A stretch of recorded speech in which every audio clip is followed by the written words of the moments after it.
Hello and welcome back to Mac at the Movies. Today I'm going to be reviewing for you the film Black Phone.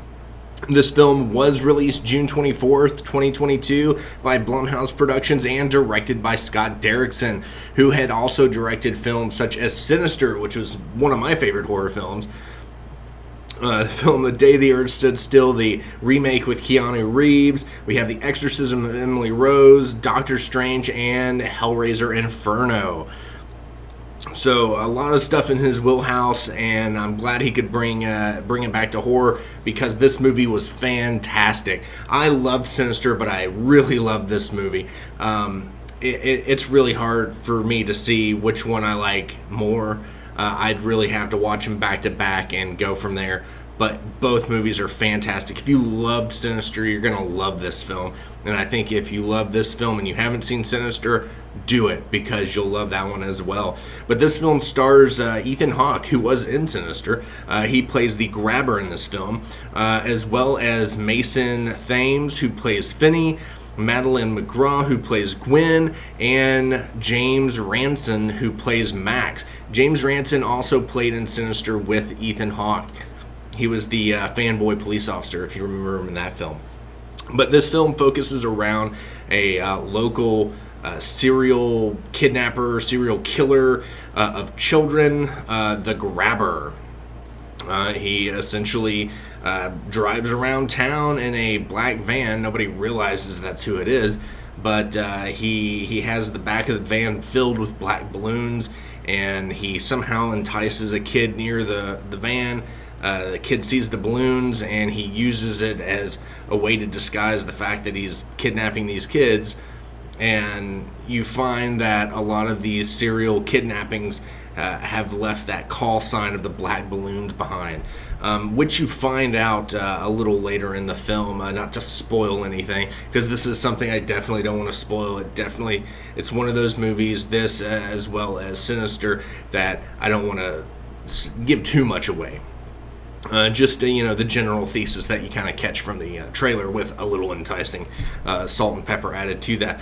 But you get the character of Finney and Gwen, who are brother and sister in this film. Very close relationship, and it's known in this town that kids are going missing. A few of the kids that Finney is friends with, or who Finney knows, have already gone missing.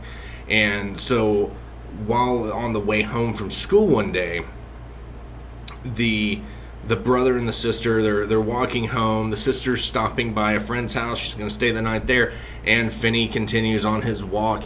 And on that journey, he ends up coming across a person that drops a bag of groceries, and so he stops to kind of help him, sees the black balloons, and then it kind of goes from there. Up until this point, you find out that Gwen has these dreams where she kind of sees things that are going on. And that's where the black balloons come into play, because the general public doesn't know about the black balloons being left at these crime scenes.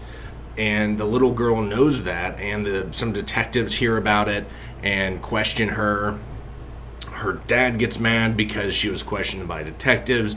And I feel like in one of these scenes, when the father is punishing her, it's some of the most believable child acting I've ever seen. You see it acted out on the screen, and it's horrifying, like the fear that's going on in this kid, and she acts it out just unbelievably realistic. And just everything that's going on, the fear and the confusion in that situation, it's crazy. But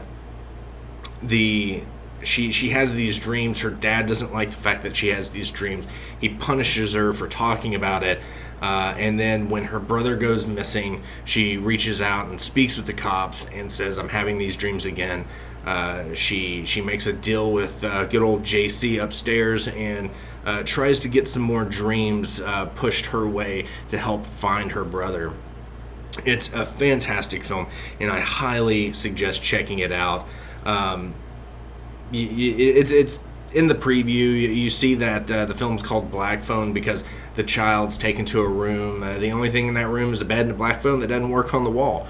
But you get this communication from past children who had been kidnapped, reaching out to this kid, trying to help him along the way escape while his sister's having these dreams and trying to find them. So I definitely say check this movie out. I gave it a total 5 stars. Everyone that I've talked with about it, with the exception of a couple of people, have absolutely loved this film. Most people I know like it. I don't think anyone's hated it, but I think most people that I've spoken with just absolutely love this film. A few people give it a little bit less, but I'm not going to hold that against them. This is a fantastic film, and I highly suggest, if you get the opportunity to see it, especially on the big screen, go do that. I really like how Ethan Hawke's character, his mask changes throughout the film, all the way until the end. It's each different mood. It's like an interchangeable mask, and I think it's very interesting how you see those changes, especially with like the mouth and everything like that. Just a lot of fun. It's definitely, it's got some good jump scares in it. I went with my buddy chasing his kid, and I couldn't tell you how many times this kid jumped in the film. So it was a lot of fun. If you're easily scared, I definitely say this will definitely give you a jump or two. So check it out, especially if you like getting those jumps. It's so much fun. Anyway, that's my review on Black Phone. I hope you go out and see it. If you have, jot down in the comments below what you thought about it. If you liked it or if you didn't, what are your thoughts? If you liked the video, smash that thumbs up and hit that subscribe notification bell to let you know when I have new and exciting videos coming your way. And as always, thank you for stopping by. Always be good to one another, and I'll see you next time. Bye.